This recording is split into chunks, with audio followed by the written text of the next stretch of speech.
Welcome to Tuesdays with Sam Chand. My name is Dean Ivey, and today I'd like to speak to you about consistency. I absolutely believe that as leaders, one of the things that we most often underestimate is the simple power of being consistent at whatever it is we're trying to do. Whether it's trying to lead ourselves, whether we're trying to lead the organization, whether we're trying to lead people who are looking up to us, I think consistency is always the key from getting where we are to where we believe and know that we need to be going. It's interesting that in Matthew chapter 7, Jesus, although he was teaching on prayer, taught a very powerful principle that applies to every single area of life, and it's the principle of consistency. He said that if we keep on asking, we'll receive. If we keep on seeking, we'll find. If we keep on knocking, the door will be opened.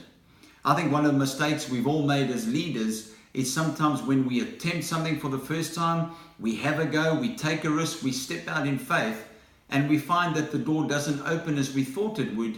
We can immediately think, oh well, that must just be the will of God for my life. Clearly, God is showing me that he doesn't want to open that door for me. But that may actually not be the case. Because Jesus, by implying what he said in this passage, to keep on knocking and keep on seeking and keep on asking, is almost telling us that actually the door's not going to open on the first attempt. But if we would just keep on doing what we need to do, over time breakthrough will come and the doors in our lives will be opened. In Joshua chapter 6, we read about God's people who were about to enter the promised land, but they faced the obstacle of the wall of Jericho. God told them to march once a day around the city for 6 days, and then on the 7th day, they were to march around 7 times, a total of 13 times. And it was only after the 13th time, when they had consistently done what God had asked them to do, that those walls came tumbling down. It wasn't just the result of that last attempt around the city, but everything that they had consistently done up to that point, they brought the victory and the breakthrough.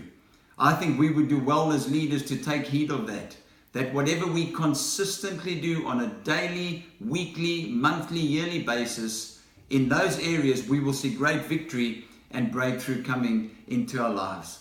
I think consistency is probably the key to life. And I think it's fair to say that if we can't be consistent, we actually can't be anything.